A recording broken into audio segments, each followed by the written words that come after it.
तो भाइयों शुरू करते हैं एनीम टाइम का नाम लेकर। और जैसा कि पिछले एपिसोड में हमने देखा था, मू चैन के बॉडी से वो जो डार्क पर्पल लाइट निकलती है ये इसे खदेड़ते हुए एक जगह पर ले आती है और वहां पर जो कई सारे स्क्रिप्चर्स थे इसे देखकर भागने लगते हैं और ये पर्पल लाइट किसी एक स्क्रिप्चर को अपनी तरफ अट्रैक्ट करने लगती है। अब आगे मू चैन को समझ में नहीं आ रहा था, पर ये एक चीज तो जान चुका था कि ये जो पर्पल लाइट है इसके बॉडी में जो ब्लैक पेपर है उसके अंदर से निकली है और इसके बॉडी में वो जो ब्लैक पेपर था अब मूव करने लगता है। और ये ब्लैक पेपर का मिस्ट्री क्या है अब यहाँ पर हमें पता चलता है। तो ये ब्लैक पेपर मू चैन को मिस्टीरियस स्पिरिचुअल रोड से मिला था और आज तक इससे कभी इसको डेंजर हुआ ही नहीं। ये ब्लैक पेपर मू चैन को प्रोटेक्ट करता था। तो ये शांत हो जाता है और इस पर्पल लाइट के कारण एक स्क्रॉल जो कि ब्लैक होल के समान था और उसके पीछे एक पूंछ भी थी वो इसकी तरफ अट्रैक्ट होने लगता है। इसे पता भी नहीं था क्या ये जो आइटम है ये क्वासी डाइटी टायर के ऊपर है या नहीं, पर अब इसे क्योंकि ब्लैक पेपर अट्रैक्ट किया था तो मू चैन इसे पकड़ लेता है और जब इसे टच करता है तो ये हैरान हो जाता है क्योंकि जो ये ब्लैक स्क्रॉल था ये काफी ज्यादा मिस्टीरियस था और इस पर लिखा हुआ था फोर गॉड कॉन्स्टिलेशन स्क्रिप्चर और ये एक डाइटी टायर का आर्ट था। और डाइटी टायर में भी शायद मिनिमम मिड लेवल या उससे भी ज्यादा हो सकता है। और शायद ये जो फोर गॉड कॉन्स्टिलेशन स्क्रिप्चर था मू चैन की बॉडी में जो मिस्टीरियस ब्लैक पेपर था उससे रिलेटेड था, तभी तो वो ब्लैक पेपर इसे अट्रैक्ट कर पाया।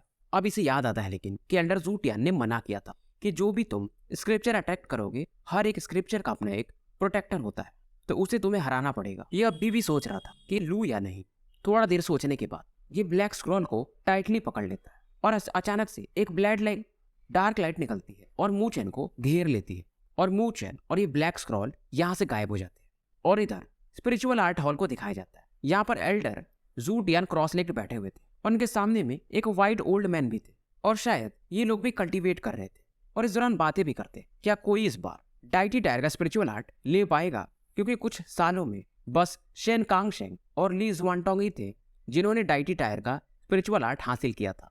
पर जू टियान कहते अब ये तो स्पिरिचुअल आर्ट के ऊपर निर्भर करेगा कि वो बैड मूड में है या अच्छे मूड में, यानी कि उसके प्रोटेक्टर्स। और इस समय व्हाइट ओल्ड मैन कुछ बोलने वाले थे तभी अंदर से एक फ्लक्चुएशन आता है और इन्हें पता चल जाता है और ये जू टियान से कहते लगता है कोई स्पिरिचुअल आर्ट कलेक्शन के कोर एरिया में एंटर कर गया है। जू टियान भी हैरान थे कि कौन हो सकता है और इन्हें पता चलता है वो जो भी स्पिरिचुअल आर्ट था उसकी तरफ वो बंदा नहीं गया था बल्कि वो स्पिरिचुअल आर्ट उस बंदे की तरफ आया था। एल्डर जू टियान और भी ज्यादा शॉक्ड हो जाते हैं और साथ में वो ओल्ड मैन भी और जो भी यहाँ पर लोग थे एल्डर्स वो हैरान थे ये बात सुनकर कि स्पिरिचुअल आर्ट खुद चल के आ रहा है किसी के पास। और जब ये डिस्कस करते हैं तो ये था फोर गॉड कॉन्स्टिलेशन स्क्रिप्चर। अपन इसको आगे से फोर गॉड स्क्रिप्चर बोलेंगे या शॉर्ट में फोर गॉड। जू टियान और ओल्ड मैन हैरान हो जाते हैं कि वो स्पिरिचुअल आर्ट वो तो हमारे हेड मास्टर भी मास्टर नहीं कर पाए थे, किसे मिला होगा। अब ये स्पेस में देखते हैं तो इन्हें एक बंदा दिखता है, ये था मू चैन। ये कहते हैं यार ये लड़का सच में काफी इंटरेस्टिंग है। अब इधर मू चैन को दिखाया जाता है ये गायब होकर के एक डार्क गोल्डन हॉल में पहुंच चुका था।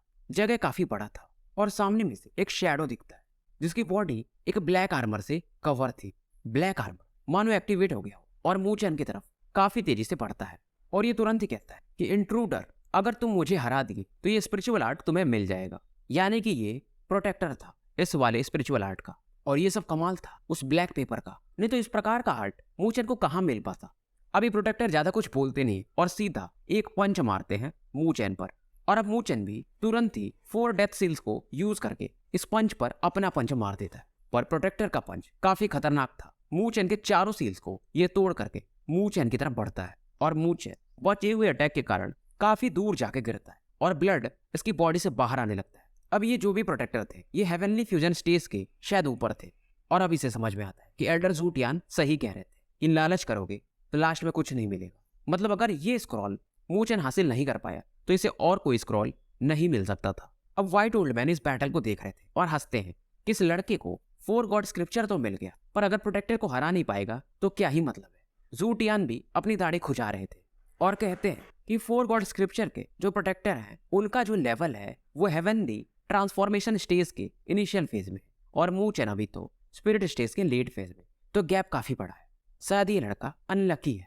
इधर मू चैन लगातार इधर उधर भाग रहा था और प्रोटेक्टर इसे दौड़ा दौड़ा के पीट रहे थे। अब ये तुरंत ही अपने कॉन्शियसनेस को नाइन नीदरबर्ड की तरफ भेजता है। अब इसको उसकी जरूरत जो थी नीदरबर्ड अपने पंख को अंगड़ाई लेते हुए फैला देती है और कहती है सब मैंने नहीं किया है, ये सब तुम्हारे उस ब्लैक पेपर ने किया है।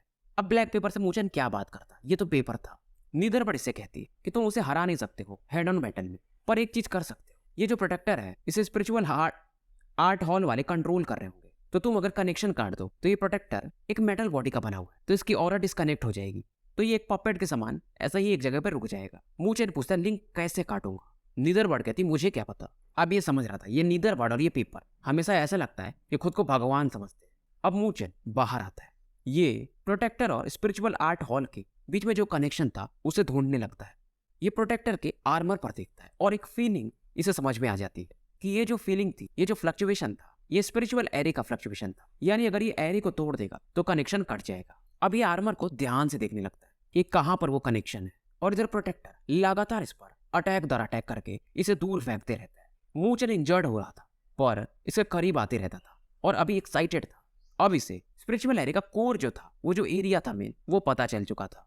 इस बार मूचेन जब प्रोटेक्टर के करीब जाता है तो एक पंच मारता है और साथ में ये ब्लैक फ्लेम को भी रिलीज करता है, और प्रोटेक्टर अपना पंच इसके चेस्ट पर मारता है और मूचेन भी अपना अटैक जिसमें ब्लैक फ्लेम कवर्ड थे इसके ब्लैक आर्मर के एक स्पेसिफिक जगह पर पीटता है, यानी मारता है। मूचेन उस अटैक को खाने के बाद काफी दूर जाके गिरता है, चेहरा इसका पीला पड़ चुका था। इंजरी इसकी ज्यादा हो सकती थी पर इसके पास एक लो रैंक का स्पिरिचुअल आर्टिफैक्ट था जो इसे नॉर्दर्न सेवेंथ वर्ल्ड में मिला था, तो उसकी वजह से ये बच गया था।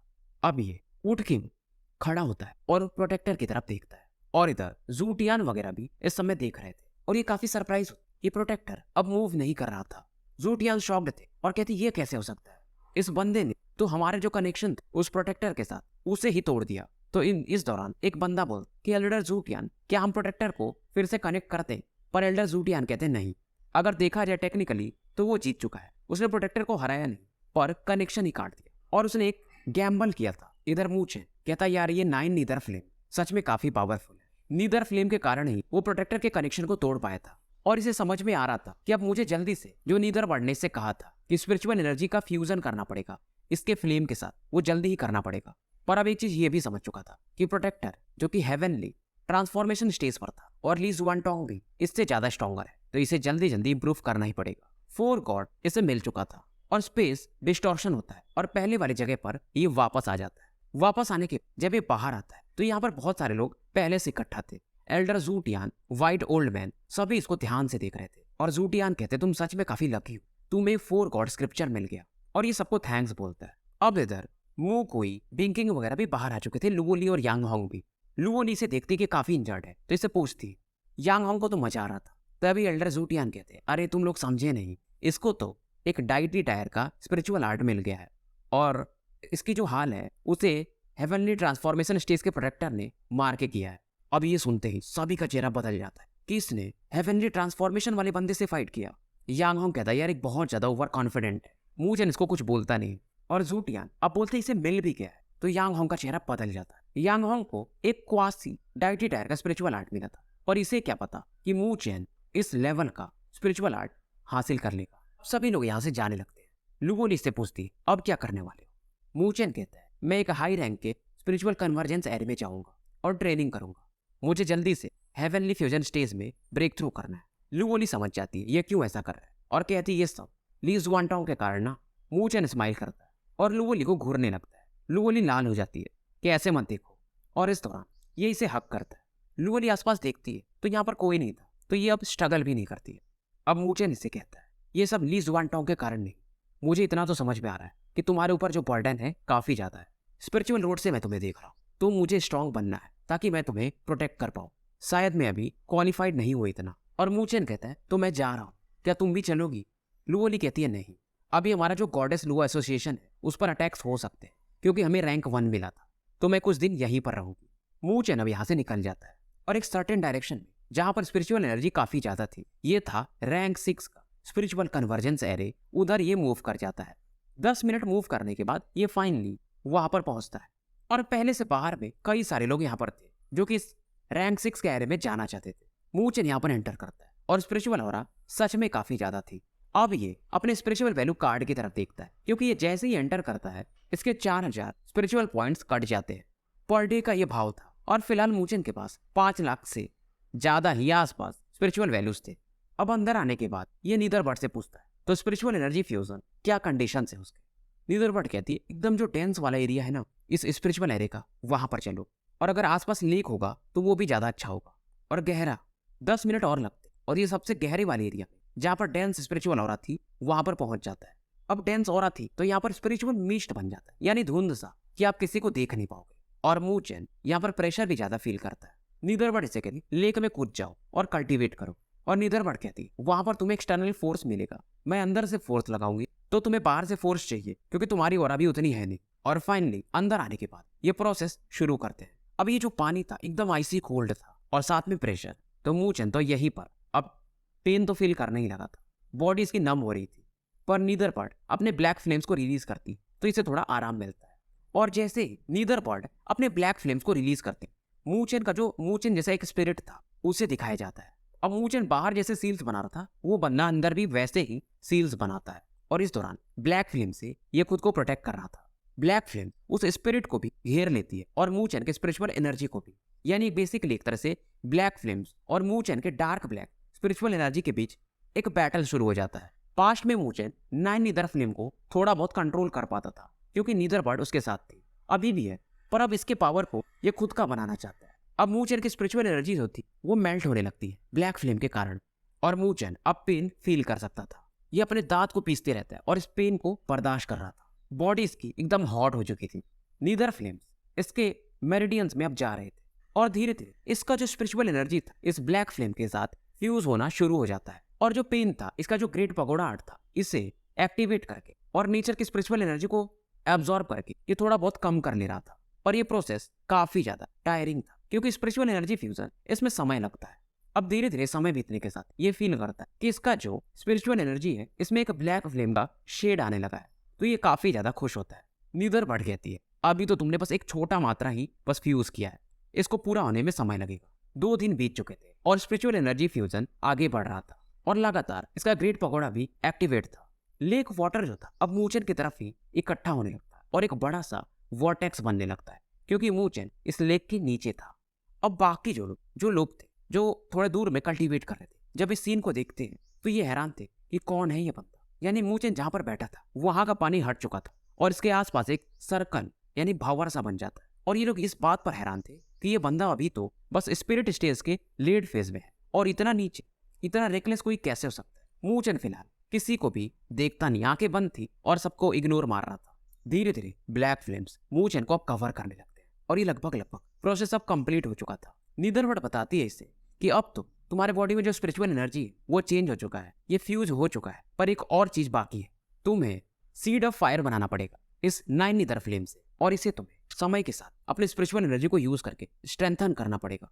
तो उसके बाद फ्यूचर में जब भी तुम्हारा स्पिरिचुअल एनर्जी तुम नेचर से लोगे तो वो अपने आप इस सीड ऑफ फायर से मिक्स हो जाएगा और हमेशा के लिए वो फ्यूज स्पिरिचुअल एनर्जी ही बनेगा। मूचेन इसकी बात समझ जाता है और इस सीड ऑफ फायर मतलब एक बिया बनाना आग का, इसको बनाने में मूचेन को 5 दिन लग जाते हैं। और इधर वो लड़की सूलिंगेर जिसे मूचेन ने स्पिरिट रैंक की फर्स्ट रैंक से हटाया था उसको दिखाया जाता है और इस दौरान वो लुओली से जाके मिलती है और दोनों का फाइट भी होता है। लुओली को सूलिंगेर हरा नहीं पाती है तो ये लड़की अब लुओली में भी थोड़ा इंटरेस्टेड थी, पर सूलिंगेर उतनी झगड़ाऊ भी नहीं थी। लुओली से इसका बैटल होता है, फिर ये आराम से लौट जाती है और इसे पता चल चुका था कि मूचेन यहाँ पर है नहीं, और इसे पता भी चल चुका था कि मूचेन रैंक 6 के स्पिरिचुअल कन्वर्जेंस एरे में गया है।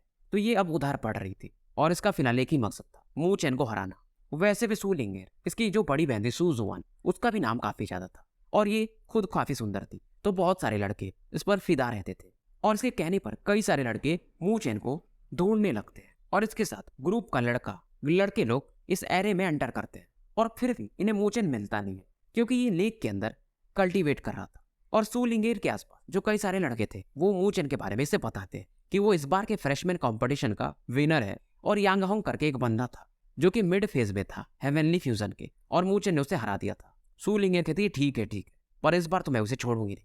और इसका गुस्सा वैसा नहीं था, बस ये मूचेन को हराना चाहती थी, कोई नफरत वाली बात नहीं थी। अब जैसे ही ये लोग ढूंढ रहे थे तभी एक आवाज आती है कि मूचेन मुझे मिल गया। लिंगेर काफी ज्यादा खुश होती है और कहती है गाली देकर, बस मैं आ रही हूँ, तुम्हें बताती हूँ फिर। अब वो लड़का इससे बताता है कि मिस लिंगेर जो मूचेन है ना वो इस लेक के अंदर कल्टीवेट कर रहा है।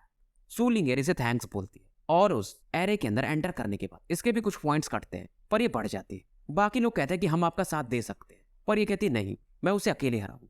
और अंदर आने के बाद ये चिल्लाती है कि मूचेन बाहर आओ। अब इसने अपनी आवाज में भी स्पिरिचुअल एनर्जी यूज किया था, तो इसका आवाज काफी दूर दूर तक फैल जाता है। अब लोग भी जो अंदर बैठे थे कि इस लड़की को मूचेन ने प्रोवोक किया है, अच्छा नहीं है। सू लिंगेर जो है वो हेवनली फ्यूजन के लेट फेज के काफी करीब थी। अब इस समय जब ये आवाज सुनाई देता है तो मूचेन भी इधर अपनी आंखें खोलता है। इसको मालूम था कि कौन आया हुआ है। सू लिंगेर के पास में एक सफेद कपड़ों में बंदा था। वो कहता है कि सू लिंगेर, क्या ये वही बंदा है जो फर्स्ट रैंक वाला है? मैं उसे मारता हूँ तुम्हारे लिए। अब ये लड़का तुरंत ही लेक के अंदर अपने आप जाने लगता है और मूचेन को निकाल के लाने वाला था। पर ये जैसे ही लेक की तरफ बढ़ता है, विंड प्रेशर पानी में काफी ज्यादा था और एक वाटर पिलर अटैक इसके बॉडी की तरफ बढ़ता है, like a dragon, water dragon. और जो स्पिरिचुअल फोर्स था इस पानी के अंदर वो काफी ज्यादा था। ये लड़का काफी पीछे आके गिरता है और कपड़े भी इसके गीले हो जाते हैं। अब इस लड़के की नजर लेक के एकदम सेंटर पर थी। वहां पर एक वॉल पूल यानी कि भंवर बन चुका था और वहां से एक लड़का इस समय प्रकट होता है। सू लिंगेर इसे देखती और कहती, तो तुम हो मूचेन। मूचेन भी इससे कहता है, तो मैं जान सकता हूँ मिस, आप मेरे कल्टीवेशन को क्यों डिस्टर्ब कर रही है? ये तुरंत ही कहती है, मेरा नाम सू लिंगेर है और मैं तुम्हें ढूंढ रही हूँ। मूचेन समझ जाता है, तो तुम हो वो। और ये कहता है, मतलब आप सभी सीनियर्स काफी छोटे दिमाग के हो, आप वैसे भी हेवनली फ्यूजन स्टेज में हो, तो आपको हेवनली रैंकिंग के लिए जाना चाहिए, फिर भी आपको स्पिरिट रैंकिंग के लिए ही जाना है। सू लिंगेर कहती है, मुझे रैंक 1 से तुमने हटाया, मुझे उससे कोई फर्क नहीं पड़ता। मैं ये देखना चाहती थी कि नंबर 1 का जो फ्रेशर मैन है वो कितना स्ट्रांग है, और तुम्हें देख कर तो तुम काफी ऑर्डिनरी यानी सामान्य लगते हो। मूचेन हंस के कहता है, मैं शुरू से ही एक नॉर्मल फ्रेशर मैन हूँ, मैंने कब कहा कि मैं बहुत पावरफुल हूँ? और ये कहता है कि मुझे अभी कल्टीवेट करना है और मेरे पास समय नहीं। मूचेन फिर से तालाब में कूदने लगता है। सू लिंगेर को गुस्सा आता है, ये तो मुझे इग्नोर मार रहा है, और खास बात कि मैं इतनी सुंदर फिर भी इससे मुझसे कोई फर्क नहीं पड़ता। पर इस समय सू लिंगेर जब तक बोलती वो लड़का फिर से बोलता है, जो कि गीला हो चुका था, कि मिस सू लिंगेर ने तुम्हें जाने को कहा नहीं, तुम कहाँ जा रहे हो? और वैसे भी लड़का थोड़ा गुस्सा था और तुरंत ही एक पावरफुल अटैक मूचेन की तरफ बढ़ा देता है। इस लड़के का भी पावर यांग होंग के आसपास ही था और मूचेन भी अब गुस्से में इस पर एक पंच मारता है। इस पंच में ब्लैक फ्लेम्स थे। अब दोनों के अटैक एक दूसरे से टकराते हैं। अब क्योंकि ये पानी के ऊपर फाइट कर रहे थे तो पानी भी काफी तेजी से वेव्स के समान उछलने लगता है। पर इस समय जब दोनों के अटैक टकराते हैं तो सफेद कपड़े वाले बंदे को समझ में आता है कि उसका जो स्पिरिचुअल एनर्जी है अपने आप गायब होने लगा है। ये देखता है कि मूचेन के ऑरा में एक ब्लैक फ्लेम है जो कि स्पिरिचुअल एनर्जी को इसके जला दे रहा है। व्हाइट कपड़ों वाला बंदा अब तुरंत ही पीछे भागने लगता है, पर मूचेन इसे मौका भी नहीं देता है। ये अचानक से गायब होता है और इसके शोल्डर पर एक अटैक मारता है। ये लड़का काफी दूर जाके गिरता है। सू लिंगेर जब देखती है तो इस लड़के का नाम लेकर चिल्लाती कि लियू टॉन्ग, मेरे मैटर के बीच में मत आओ। मूचेन अब इस लड़के को छोड़ देता है और सू लिंगेर की तरफ देखता है और ये मूचेन से कहती कि ये लियू टॉन्ग, इसे मैंने नहीं बोला था फाइट करने, मैं वैसी नहीं हूँ जैसा तुम सोच रहे हो, मैं तुमसे खुद फाइट करूंगी। मूचेन कहता फिर ठीक है और ये फिर से लेक के अंदर जाने लगता है। सू लिंगेर अब थोड़ा ज्यादा गुस्सा हो जाती है, खास करके मूचेन जैसा कर रहा था। ये अपने रेड स्पिरिचुअल एनर्जी को रिलीज करती है और एक स्पिरिचुअल एनर्जी पिलर बनाकर मूचेन पर अटैक कर देती है। मूचेन भी जब देखता है तो एक 4 डेथ सील अटैक इस पिलर की तरफ बढ़ा देता है।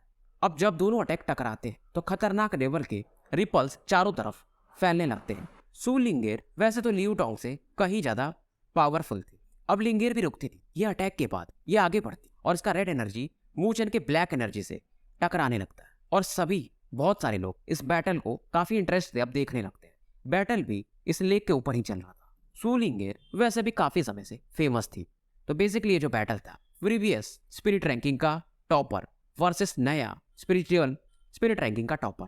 अब मूचेन भी फील करता है यार ये लड़की पावरफुल तो है और मूल उनसे भी कहीं ज्यादा, जिसे मूचेन ने भी कुछ दिनों पहले हराया था। और इसका जो टेक्निक था स्पिरिचुअल आर्ट में काफी अच्छी थी। मूचेन जो शैडो स्पिरिट स्टेप मास्टर किया था ये उसमें भी यानी स्पीड में भी मूचेन को टक्कर दे रही थी, यह ज्यादा ही थी।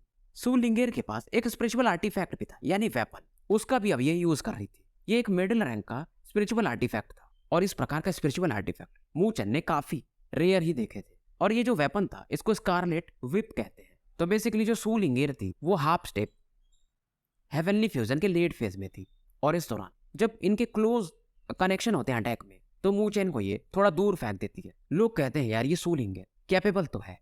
सू लिंगेर अब मूचेन से कहती कितनी देर तक पानी के अंदर छिपोगे, क्योंकि मूचेन जब गिरता है तो तालाब के अंदर चला जाता है, पर इसके सवाल का कोई जवाब नहीं आता है। अब ये सोचती है कि कहीं मैंने इसको इंजर्ड तो नहीं कर दिया, पर ये तो बैटल अभी ज्यादा हुआ भी नहीं, ये लड़की थोड़ी भोली भाली थी, ये मूचेन को इंजर्ड कहाँ करना चाहती थी। अब जैसे ये कुछ सोच रही थी तभी वाटर सरफेस को चीरते हुए एक लड़का प्रकट होता है और वहां पर एक वॉर्टेक्स बन जाता है और पानी के नीचे से मूचेन इसके पैर को पकड़ के खींच देता है सू लिंगर पैनिक कर जाती है। ये अपने स्पिरिचुअल एनर्जी को एक्टिवेट करती है और जब तक कि ये अपने वेपन को मूव कर पाती, मूचेन बाहर निकलता है और उसके हाथों को पकड़ लेता है और इसके थोड़ा करीब आ जाता है और मूचेन इसको पकड़ करके पानी के नीचे ले जाने लगता है। ये कोशिश करती है पर छुड़ा नहीं पाते और मूचेन को गाली देने लगती है क्योंकि मूचेन इसके लिम्स वगैरह को लॉक कर दिया था। ये लड़की गुस्से में टमाटर के जैसी लाल हो जाती है और मूचेन को गाली देने लगती है। अब ये मूचेन का हाथ को देखती है और उस पर दांत काट लेती है। काफी ज्यादा मूचेन को भी पेन होता है। ये सोचता है यार ये लड़की, इसके दांत तो सच में शेर के समान है। मूचेन के हाथ से अब ब्लड बाहर आने लगता है और ये लड़की और कस के मूचेन को काटने लगती है। अब मूचेन को भी गुस्सा आता है और ये अपना वो हाथ छुड़ा करके इसके बम पर एक हाथ से मार देता है। सू लिंगर अब पैनिक कर जाती है और चेहरे पर इसके वो रेडनेस आ जाता है और ये और ज्यादा गाली देने लगती है। अब ये अपने स्पिरिचुअल एनर्जी को छोड़ करके एक नॉर्मल लड़की जो होती है, जो लड़कों को अपने पंजों से मारने लगती है, कुछ वैसा करने लगती है और मूचेन इसके बम पर 2-3 स्पैंक कर देता है और ये कहता है कि इतना मत काटो क्योंकि ये लड़की अभी भी मूचेन को दांत काट रही थी। सू लिंगर थोड़ा एम्बैरेसमेंट फील करती और पीछे हट जाती। मूचेन जानता था कि इसको हराना मुश्किल, तो ये अलग ही टेक्निक अपनाता है और जब कोई भी लड़की को आप ऐसे पिछवाड़े पे मार दोगे तो वो वैसे भी पैनिक कर जाती और ये मूचेन से कहती है ये सब बाहर किसी को मत बताना। और अभी भी ये काफी गुस्से में थी कि मैं ये याद रखूं, मैं तुम्हें कभी भी माफ नहीं करूंगी। और ये लेक से निकल के भाग जाती है बिना किसी से कुछ बताए। मूचेन इसके जाने के बाद कहती कि ये लड़की यार कुत्तों के जैसे काटती है। पर यार एक बात है, ये जो ऑथर है ना BTTH का है या लिंगडोंग का या ग्रेट रूलर का, क्योंकि ये सेम ही है तो इसकी ठरक कम होती नहीं कहीं पे। खैर आगे बढ़ते हैं। अब मूचेन सोचता है इस लड़की के जाने के बाद बस ये अपनी बहन को मत बताए क्योंकि इसकी जो बहन है सू जुआन, वो हेवनली रैंकिंग में 3rd रैंक पर है और उसको मूचेन तो नहीं हरा पाएगा। तो अब ये सोचता है कि मुझे जल्दी से अब हेवनली फ्यूजन स्टेज की तरफ एटलीस्ट बढ़ना ही पड़ेगा। अब यहाँ से ये जाने का डिसाइड करता है। स्पिरिट एनर्जी फ्यूजन जो था अब ये पूरा हो चुका था। अब ये स्पिरिट कन्वर्जेंस एरे के एक दूसरे एरिया की तरफ बढ़ जाता है और आधा घंटा ट्रैवल करने के बाद एक ऐसे जगह को ढूंढ लेता है जो कि जंगल के बीच में था और पेड़ वगैरह से कवर्ड था, तो यहाँ पर कोई वैसे भी नहीं आएगा और स्पिरिचुअल एनर्जी भी काफी ज्यादा रिफ्रेशिंग थी। मूचेन यहाँ पर क्रॉस लेग्ड होकर बैठ जाता है। अब यहाँ पर ये अपने ग्रेट पगोडा आर्ट को एक्टिवेट कर और जो स्पिरिचुअल एनर्जी नेचर में थी उसे धीरे धीरे एब्जॉर्ब करना शुरू कर देता है। तो जो हेवनली फ्यूजन स्टेज है उसमें क्या होता है कि आपको हेवन और अर्थ की एनर्जी के साथ अपने बॉडी को फ्यूज करना पड़ता है। फिलहाल ये एक पीसफुल स्टेट ऑफ माइंड में रहता है और धीरे धीरे नेचर से एनर्जीज को एब्जॉर्ब कर रहा था और इस प्रोसेस में भी समय तो लगने ही वाला था। और इस समय जो सू लिंगर थी वो एक आइलैंड की तरफ बढ़ चुकी रहती है और वहां पर एक छोटा सा घर था और इस दरवाजे के अंदर एंटर कर जाती है। और इस दौरान आने के बाद भी ये गाली दे रही थी और चेहरा इसका लाल था। इसे लगा नहीं था कि मूचेन ऐसा होगा और ये कह रही थी फिर से कि मैं इसे माफ नहीं करूंगी। पर इस एक हंसी की आवाज आती है कि किसे नहीं माफ करोगी। सू लिंगर देखती है तो इसकी बहन थी सू जुआन जो इसको देख रही थी। सू लिंगर कहती कुछ नहीं, पर इसका चेहरा अब लाल था। ये नहीं बताना चाहती थी कि मूचेन ने इसे स्पैंक कर दिया था क्योंकि ये सुनने में काफी वो शर्म के टाइप लगता था। पर इसकी बहन कहती है मुझे जितना पता था तुम उस फ्रेशर मूचेन को ढूंढ रही थी ना, वो मिला कि नहीं। ये स्माइल देती है। सू लिंगर कहती नहीं मुझे वो नहीं मिला।